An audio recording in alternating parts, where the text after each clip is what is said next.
제주도 서귀포시 화순 앞바다. 이곳은 자연산 참다랑어를 먼 바다의 외해 수중가두리로 데려가기 전 양식용으로 적응시키고 있는 내만 양식장이다. 이른 아침부터 이송 준비가 한창이다.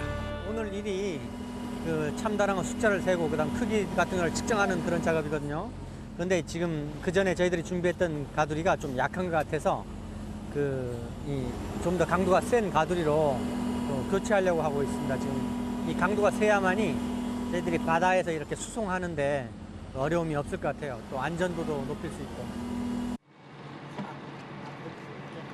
참다랑어들의 본집인 외해 수중가두리로 물고기들을 안전하게 이동시키기 위해 먼저 이송용 가두리에 튼튼한 그물을 설치하고 참다랑어가 있는 내만 양식장으로 이동한다.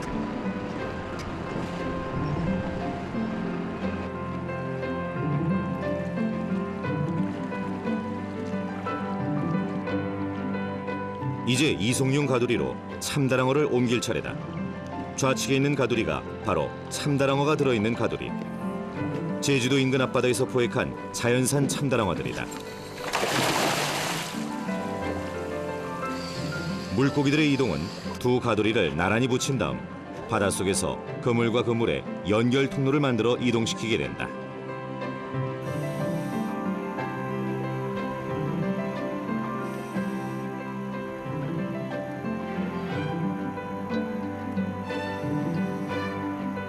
오늘 작업 중 가장 중요한 하나는 가두리에 넣은 400여 마리의 참다랑어 새끼들이 얼마나 생존해 있는가 하는 것이다.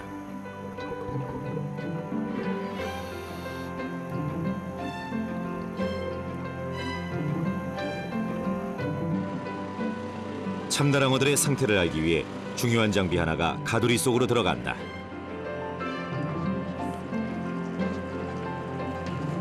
(3D) 어류 측정 시스템으로 불리는 이 장비는 참다랑어의 크기와 숫자를 세기 위해 개발된 것이다. 참다랑어는 피부가 약하고 스트레스를 받으면 폐사할 위험이 높아 손으로 만져서 크기를 잴 수 없기 때문이다. 어떤 원리로 움직이는 물고기의 길이를 측정하는 걸까? 이 시스템은 사람 눈이 두 개가 있으면 피사체에 대한 그런 정보를 갖다가 저희들이 알 수가 있습니다. 그런데 지금 카메라를 두 대를 설치를 해서 카메라와 카메라 사이의 간격을 알 수 있고 그리고 피사체의 거리를 알 수 있기 때문에 그 크기까지도 측정이 가능한 겁니다. 이 시스템은 좌우에 설치된 두 대의 카메라로 두 장의 사진을 동시에 촬영하고 촬영된 두 장의 사진을 삼각 측량을 이용해 컴퓨터로 분석하게 된다. 그러면 물고기의 크기를 알 수 있다. 이러한 원리로 촬영된 두 장의 사진에서 물고기의 양 끝점을 찍으면 물고기의 길이가 자동으로 계산된다.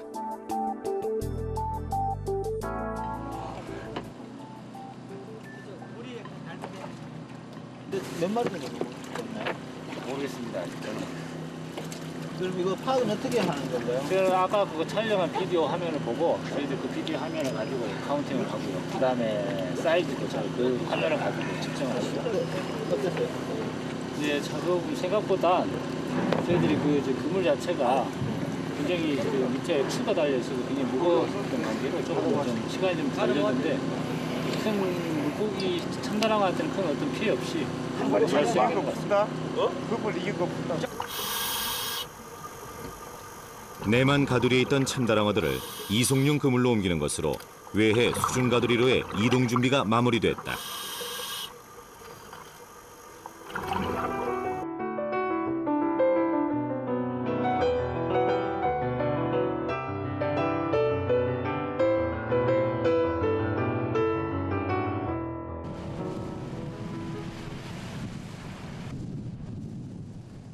외해 수중 가두리로 이동하기 위해 이송용 가두리로 옮긴 참다랑어들이 내만에서 쉬고 있다. 이동하느라 받은 스트레스를 풀 수 있도록 충분한 시간과 먹이를 주면서 이곳에서 며칠을 보내게 된다.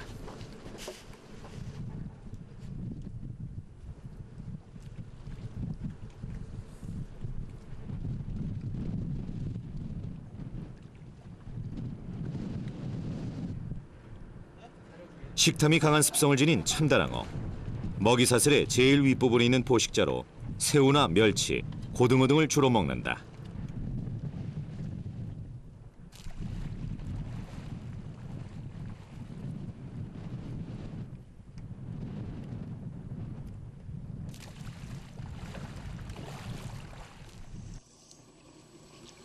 이 참다랑어들은 어린 자연산들을 포획하여 양식에 맞도록 적응 훈련시킨 것이다.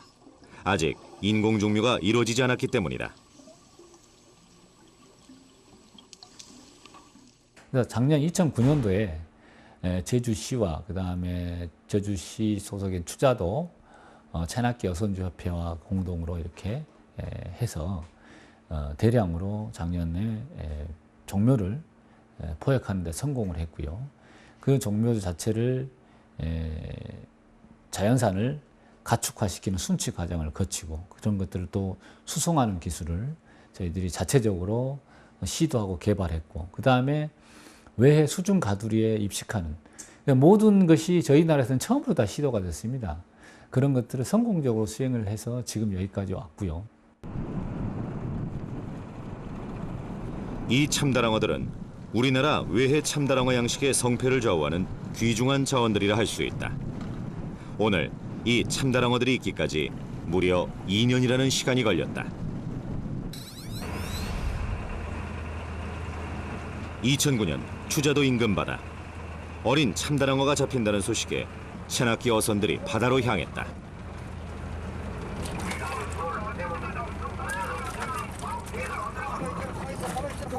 좀 기다려버렸죠.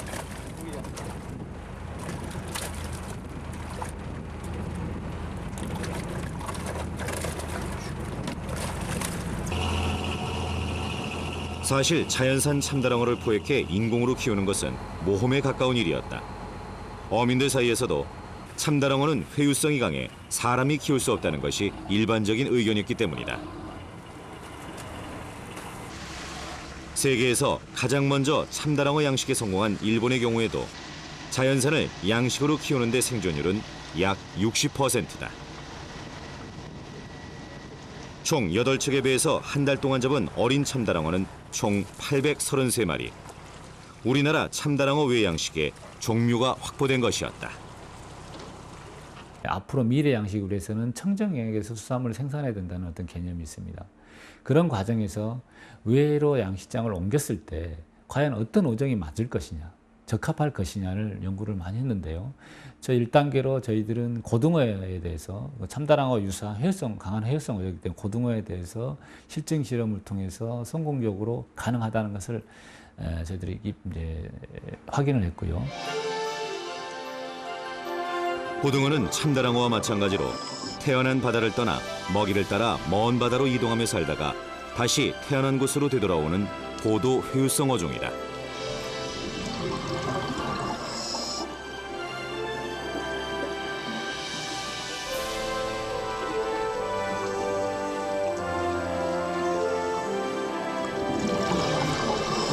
따라서 고등어 외해 양식은 참다랑어 외해 양식의 중요한 지표가 된다.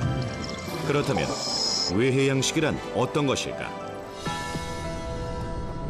먼저 외해 수중 가두리는 가두리 모양부터 다르다. 해류의 영향을 가능한 적게 받도록 마름모 형태로 설계되었으며 가두리 중간에는 유압식 기둥이 있어 물고기에 따라 높이를 조절할 수 있다. 그리고 해류에 떠내려가지 않도록 바닥에 앵커를 만들어 고정시켰다. 양식이지만 바다의 자연 그대로를 누리며 살아가는 외해 가두리 양식장. 하지만 외해 양식은 양식 가두리가 먼 바다에 있어 먹이 주기와 관리가 쉽지 않다. 그렇다면 왜 외해에서 양식을 하는 걸까?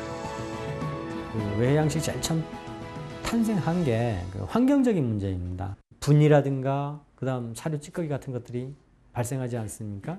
이런 부분들이 그대로 이렇게 축적됐을 때 이렇게 오염이 다시 또 재생산되는 그런 문제들이 있어서 이런 오염이라든가 그다음 내만의 그 자정 능력을 키워주기 위해서 이거를 외해에서 이 물고기들을 키우게 되는 거죠. 외해 양식은 태풍과 같은 자연재해에도 영향을 덜 받게 된다. 2003년 매미 태풍으로 내만 가두리 양식장의 피해는 3천억 원에 달했다. 적조로 인한 피해도 매년 1,000억 원 이상. 하지만 외해 깊은 바닷속 양식장은 태풍의 피해가 미치지 않고 빠른 조류의 흐름으로 적조 생물이 발생할 확률이 적다. 그리고 무엇보다 자연 그대로의 바다와 같은 환경을 물고기들에게 줄 수 있다.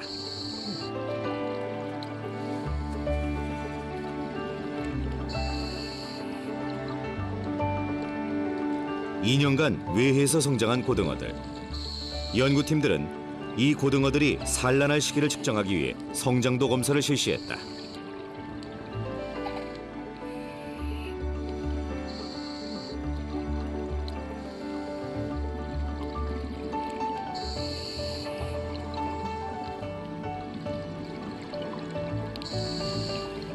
성장도 검사는 크기와 무게, 혈액 검사를 통해 산란이 가능한 성어가 되었는지 확인하게 된다.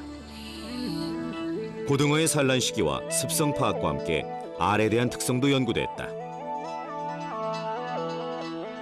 내만 양식장이 아닌 깊은 바닷속에 산란한 알을 채집하는 것이라 알의 특성에 맞는 준비가 필요했다.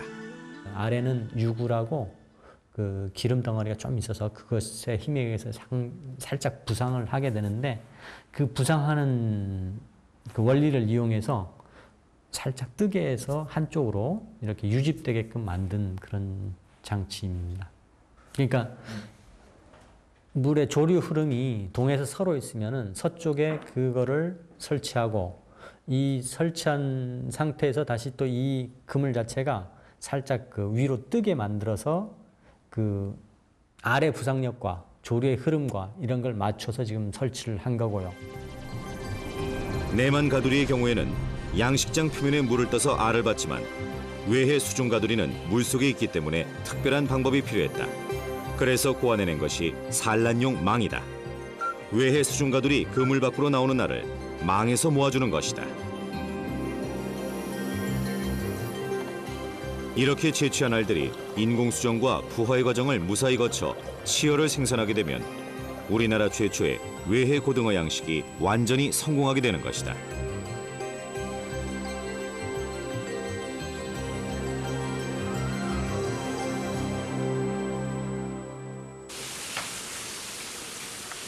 (2009년 7월) 새로운 고등어들이 태어났다. 산란과 부화의 과정을 거쳐 치어로 만드는 데 성공한 것이다.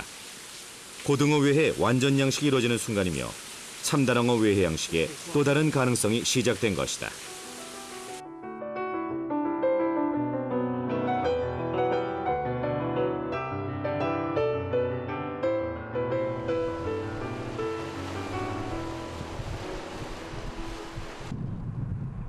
외해로 옮기기 위해 내만에 대기하고 있는 참다랑어들. 벌써 15일이 흘렀는데 무엇 때문에 외해 수중가두리로 가지 않는 걸까? 지금 보시다시피 굉장히 바람이 많이 불고 있습니다. 특히 외에는 바람도 파도도 굉장히 중요하지만 해류가 강하게 흐르고 있기 때문에 이 시설물 자체가 운송하는 도중에 파손될 우려가 있습니다. 그렇기 때문에 지금 그 조류가 조금 이렇게 세지 않고 그 파도가 잔잔한 날을 택해서 저희들이 그 수송을 하기 위해서 지금 잠깐 임시로 이곳에서 대기하고 있는 중입니다. 이동하는 데는 얼마 정도 걸리십니까? 저희들이 시간은 지금 한 12시간 정도 소요될 걸로 지금 예상을 하고 있습니다. 왜 그렇게 오래 걸리나요? 지금 이 수송하는 과정은 굉장히 물고기 자체가 그물에 부딪히지 않아야 되는데 그 해류라든가 파도에 의해서 그물이 굉장히 이렇게 많이 변형이 생기거든요. 그렇기 때문에 0.5노트에서 1노트 정도 속도로만 끌어줘야 이런 어떤 그물의 변형이라든가 물고기에 어떤 손상이 없습니다. 그렇기 때문에 아주 천천히 이동을 해야 되기 때문에 시간이 많이 소요되고 있습니다. 이송용 가두리를 외해로 끌고 가는 도중 해류에 의해 그물이 변형되면 물고기들에게 충분한 공간 확보가 어려워 폐사할 위험이 높아진다. 특히 원을 그리며 운동하는 참다랑어들에게는 충분한 공간 확보가 필요하기 때문에 가능한 천천히 움직이고 그물 바닥에 무거운 줄을 달아 해류에 의한 그물 변형을 막아준다. 외해 수중가두리로의 이송은 참다랑어의 습성이 제대로 연구되지 않고서는 성공하기 힘든 작전이다.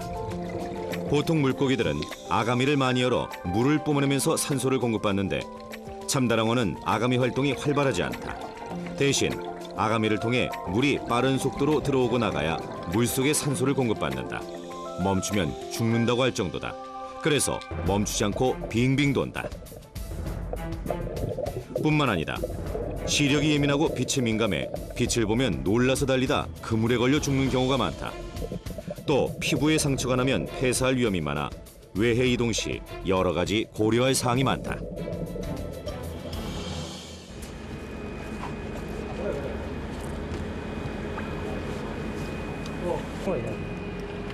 내만에 대기하는 동안 참다랑어의 습성 연구가 진행됐다. 참다랑어들이 시간대별로 활동하는 위치, 형태나 움직임의 특성을 파악해 외해로 이동한 후 보다 자연에 가까운 환경을 제공하기 위해서다. 자, 위에서 아래로 당기고 위에서 아래로 둘이 위에서 아래로 위에서 아래로.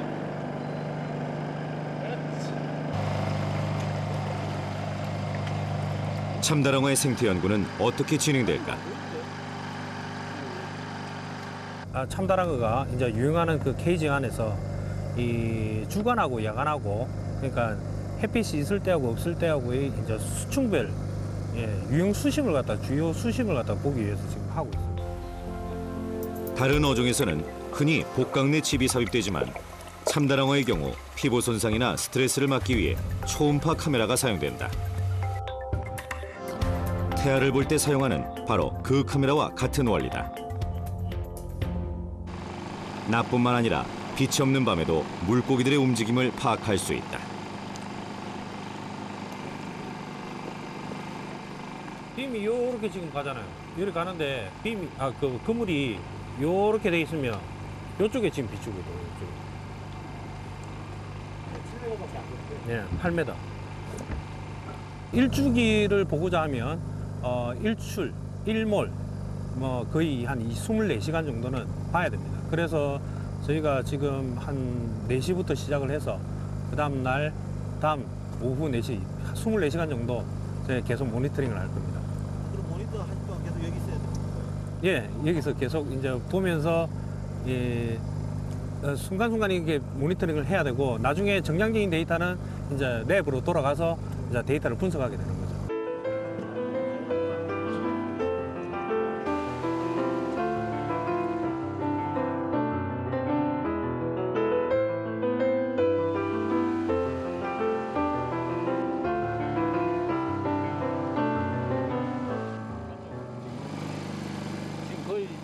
실험은 불빛이나 소리에 민감한 참다랑어가 최대한 스트레스를 받지 않고 본래의 습성대로 움직일 수 있도록 진행된다. 게 단점인데 요 센터가 한 요 정도 있다고 하면 지금 그렇다면 이러한 실험과 연구들은 외해 양식에서 어떻게 적용되는 것일까?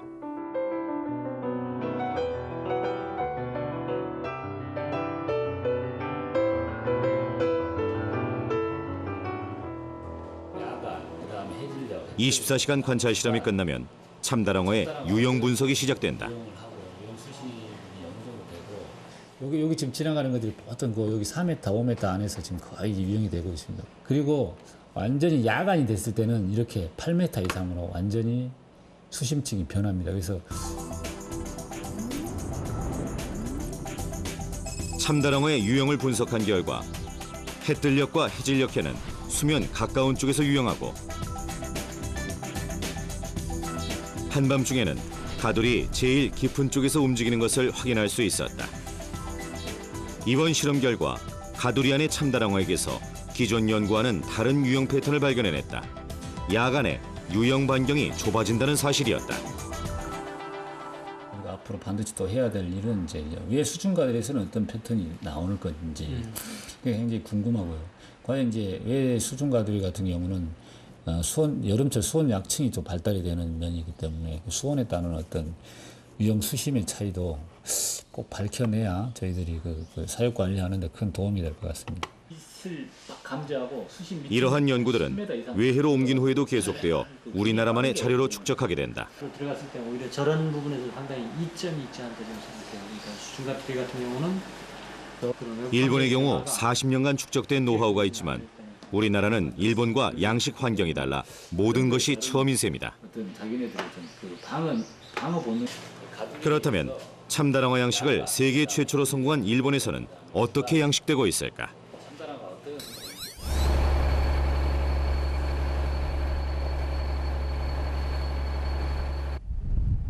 세계 최초로 참다랑어 양식을 시작한 일본. 참다랑어 양식의 선두주자답게 와카야마 지역에는 많은 참다랑어 양식장이 있다. 3년 반 동안 키워 약 70kg 정도 되는 참다랑어를 출하하는 민간 양식장.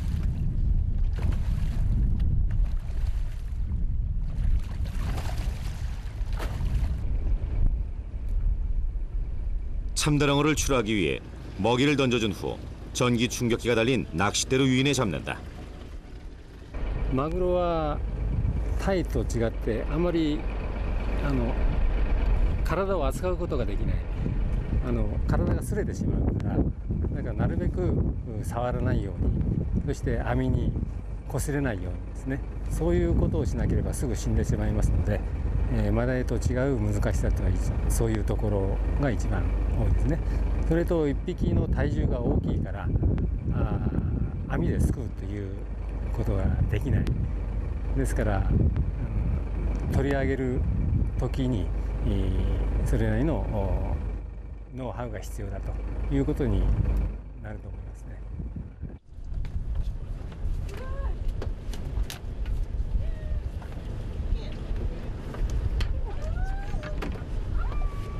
참다랑어의 처리 과정 또한 일반 물고기와 다르다.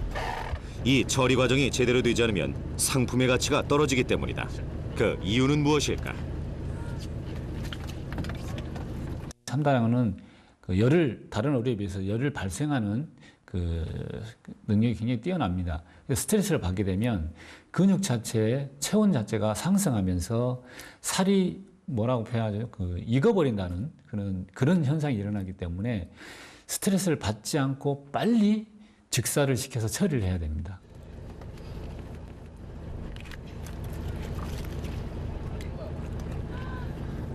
부패를 방지하기 위해 아가미를 비롯한 내장을 빠른 시간 내에 제거하고 혈액을 빼낸 다음 크기와 무게를 잰다.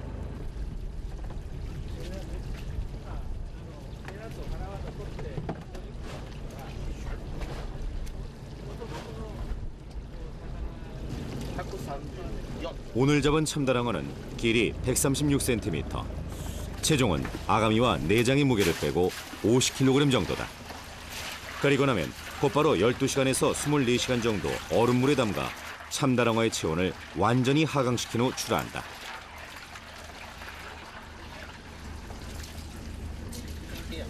これはやっぱり一番好まれるのは脂が多いところいわゆるトロですねこれが多いというのが一番高く売れますだから赤身があって中トロがあって大トロがあると中トロと大トロの部分が多い方がより高く売れるという形ですねあとは体重が大きいほどそれだけ、たくさんの肉があるということですからね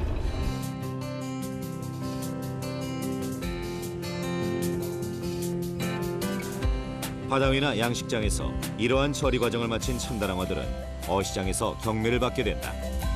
제일 먼저 가격의 기준이 되는 무게를 재고 나면 처리 과정이 제대로 이루어졌나 확인 작업에 들어간다. 21.2 16kgにはい21 확인은 바로 꼬리를 잘라보는 것. 꼬리의 색상을 통해 응고된 피가 없이 제대로 처리되었는가를 확인한 후 값을 매기게 된다.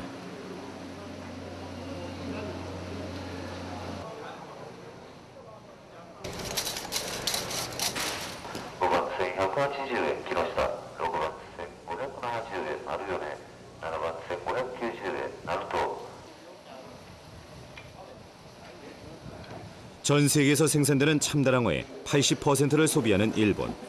많이 잡고 많이 먹는 만큼 참다랑어 양식에 대한 관심도 일찍부터 가져왔다. 일본의 와카야마현. 이곳이 바로 참다랑어 양식의 고향이라 할 수 있는 곳이다. 1970년 일본 수산청은 참다랑어 양식을 위한 프로젝트 팀을 만들었지만 자연의 물고기를 키우는 것에 모두 실패하고 3년 만에 해체하게 됐다. 하지만 그 후 40년 가까이 연구를 계속해 성공을 거둔 것이 바로 긴키대학이다.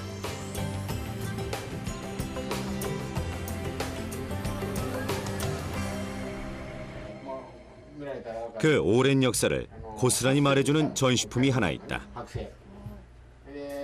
マグロは23年間、手塩にかけて毎日毎日ですよ管理して23年間育てたマグロなんですよと。ですからこれはもう世界でここしかない、これしかない、23年間育てたっていうのはね。 이 참다랑어 박제는 양식한 참다랑어가 얼마나 오랫동안 살 수 있는지 그 수명을 보기 위해 키운 것으로 23년 동안 이 양식장에서 살았다고 한다. 일본의 참다랑어 양식이 세계적으로 우수성을 인정받은 것은 바로 인공 종류의 성공. 현재 일본은 인공 부화로 약 4만 마리의 참다랑어를 얻고 있다. 전체 종류의 약 10%다. 양식의 과정 중 무엇보다 힘들었던 부분은 부화시킨 치어를 살리는 것이었다. だから最初はもうほとんど殺してしまった。ですからそれがね1年以上生からすようになったのがやっぱり4年かかってます。でそれがやっとですね、生かすようになって、それから餌を食べ出して、もちろん1週間ぐらいで餌を食べるんですけどね、生けす網にぶつかったりいろいろしてみんな死んでしまう。で1年以上生きるということがなくてですね、もう4年かかってしまった。 겨우 부화한 치어들도 부화 후 3일에서 7일 사이 약 5mm 정도가 되면 물에 뜨거나 가라앉아 죽는 현상이 나타났다. 긴키대학은 다시 참다랑어의 구조와 생태를 연구하기 시작했다. 그리고 해결책을 찾았다.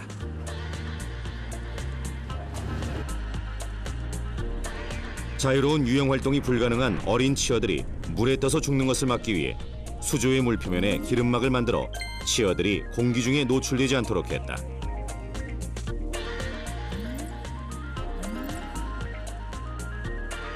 그리고 치어들이 바닥에 가라앉아 죽는 것을 막기 위해 공기방울을 이용해 치어들이 가라앉지 않도록 했다.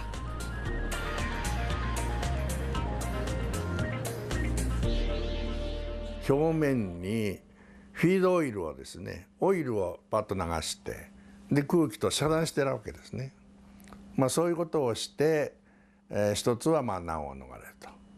それから今度は沈降死っていうのはですね、夜間なんかはその比重が重くなってですね、まだ遊泳力っていうのはあんまりないもんですけど、ずっとこう沈んできて、そうしますとね、今度はエアレーションでですね、水をこう上げるように噴水みたいにして、そういうふうにしてですね、そして沈降死を防ぐということをやってるね。참다랑어의 양식의 가장 중요한 것은 참다랑어의 생태를 완벽하게 연구하고 파악하는 것. 그리고 참다랑어 생존에 필요한 환경을 적절히 맞춰주는 것. 이러한 연구를 통해 긴키대학은 참다랑어 양식에 꼭 필요한 몇 가지 조건을 찾아냈다.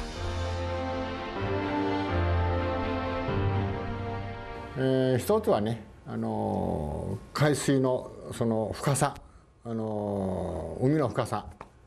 これはですね、少なくも20メーター以上あれば良いと、ある方が良いということね。20メーター以上。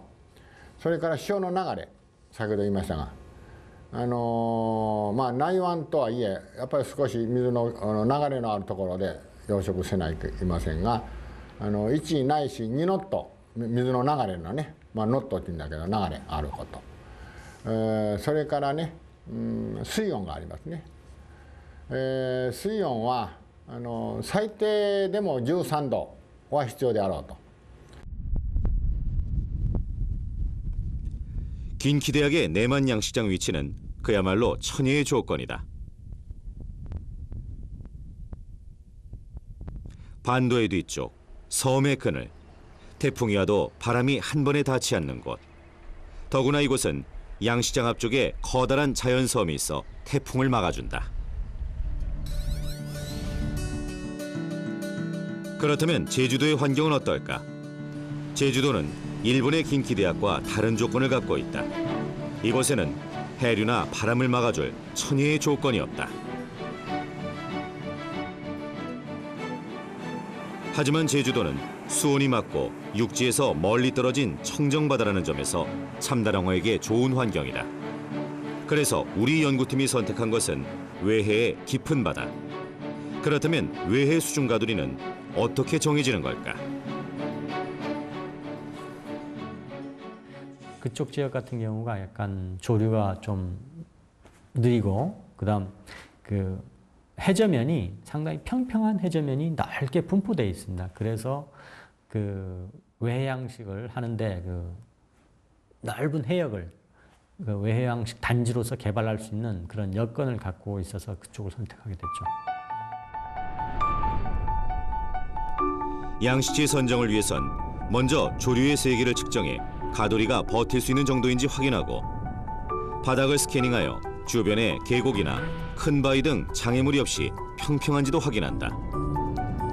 그리고 지질을 조사하여 안전한 곳으로 정하게 된다.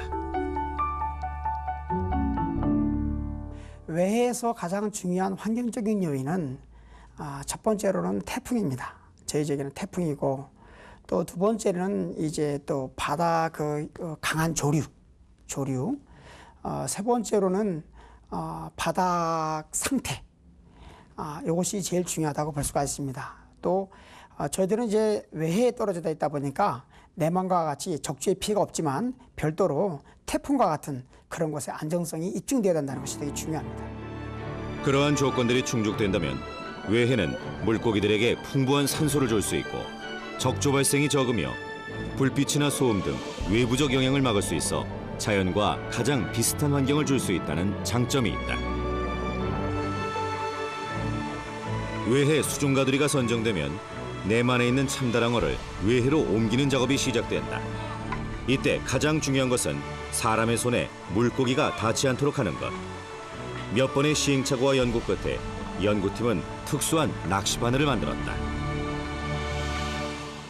기본적으로 낚시에 미늘이 있습니다. 낚시의 미늘을 전체적으로 전부 제거를 합니다. 저희들이 인위적으로. 그 다음에 절대로 손으로 만져가지고 낚시를 벗기거나 운반을 하거나 해서는 안 됩니다. 그렇기 때문에 아주 부드러운 어떤 재질의 통에 담아서, 그 다음에 낚시 바늘을 벗길 때도 손을 이용하지 않고 자연스럽게 벗길 수 있는 도구를 이용해서 벗겨서 그걸 가지고 이동을 하고요.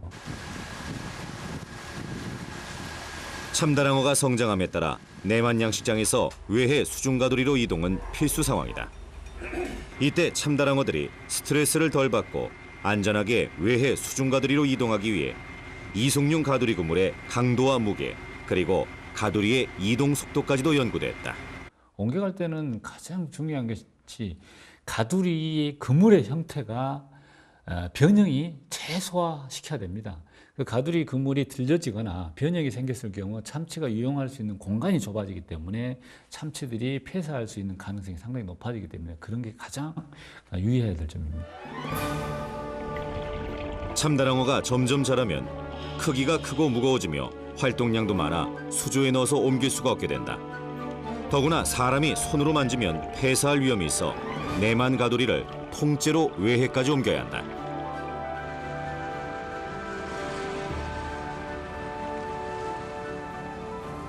외해로 이동할 때는 해류로 인해 참다랑어들이 스트레스를 받을 수 있기 때문에 최대한 천천히 배를 움직이는데, 이때 배의 속력은 1노트 내외, 약 10분에 150m를 갈 정도의 속도다.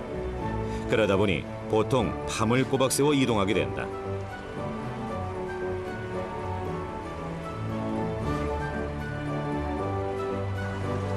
혹시라도 참다랑어들에게 무슨 일이 생길까 싶어 모든 연구원과 잠수부들도 가두리 주변에서 밤을 새우며 이동을 함께한다.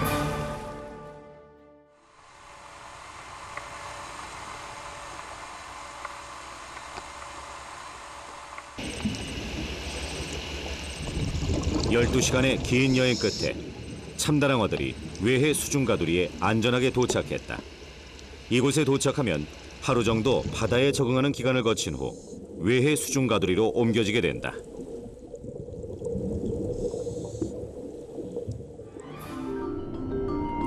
외해 수중 가두리 모양은 마른 목걸, 이송용 가두리는 보통 원통형이기 때문에 두 그물 사이에 연결 통로를 만들어 참다랑어들이 이동할 수 있도록 해준다.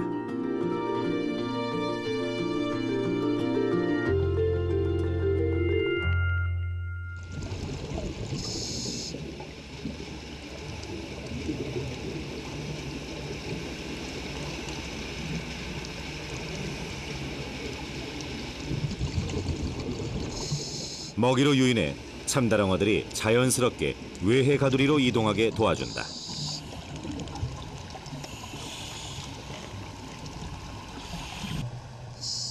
이곳이 바로 외해 가두리 양식장 안. 가로 30m, 세로 25m의 커다란 그물 속이 참다랑어들이 살 새집이다.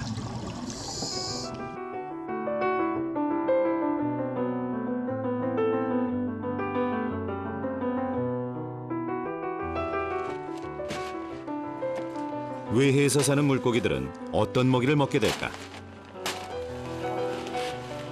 먹이는 물고기들의 성장이나 육질에 큰 영향을 미치는 요인 중 하나다.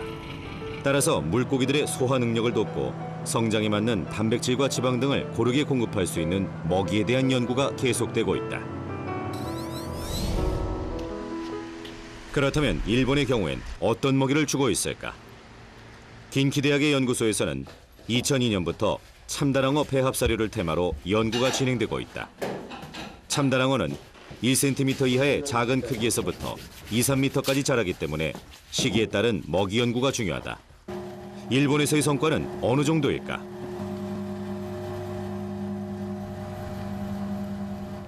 これまでの研究から小さい時の栄養要求が明らかになりましたので、そうですね 50g、100g ぐらいまでは一応配合飼料を中心に与えます。でその後は一般的にイワシやサバやアジそういう生餌が中心に給与を与えられています。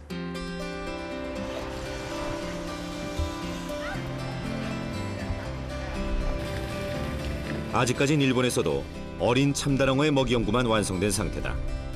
먹이는 단순히 살을 찌우기 위한 것만이 아니라 물고기의 영양과 건강 상태까지 관리할 수 있는 중요한 요인이기 때문에 그 연구가 계속되고 있다.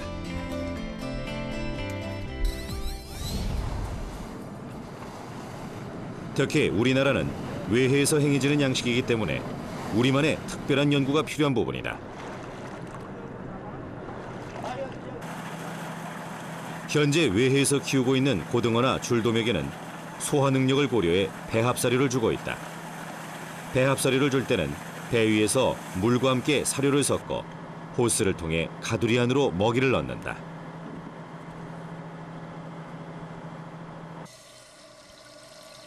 물론 고등어뿐만 아니라 참다랑어에게 어떤 먹이를 어떤 방식으로 줄 것인가에 대해서도 다양한 방법으로 연구 중이다. 참다랑어는요 아직 그런 배합사료 개발이 완벽하게 이루어지지가 않았습니다. 특히 참다랑어는 굉장히 육식성이 강한 물고기여가지고 인위적으로 만들어진 배합사료에 대한 소화 능력이 굉장히 떨어지는 걸로 보고가 되어 있습니다. 그래서 사용되는 단백원이라든가 이런 것들도 특수한 것을 사용해야 되는 그런 상황이기 때문에 아직까지는 생사료를 주로 사용하고 있고 앞으로 곧 몇 년 후에는 전용 배합사료가 개발될 걸로 기대하고 있습니다.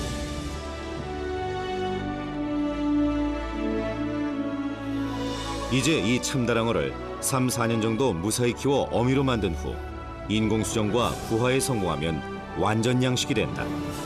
가장 어려운 과정만 남은 셈인데 참다랑어 외해 양식은 우리에게 어떤 의미일까?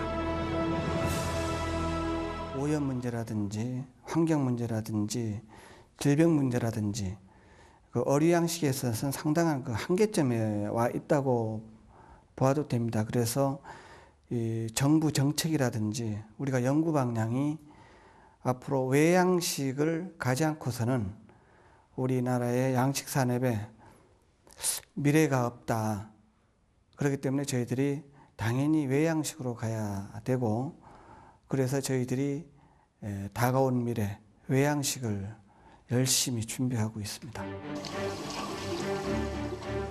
외해 가두리 양식은 단순히 양식 기술만으로 되는 것이 아니다. 가두리 형태와 그물에 대한 연구, 관련 산업의 발전, 안전하고 과학적인 시설 기술, 첨단 IT 기술, 생명과학 등 여러 가지 산업과 과학이 만나 하나의 하모니를 이루는 것이 바로 외해 양식이라 할 수 있다.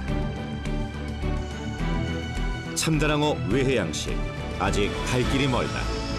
하지만 우리의 수산과학은 미래 자원과 환경을 위한 도전과 희망으로 바다를 연구하고 있다.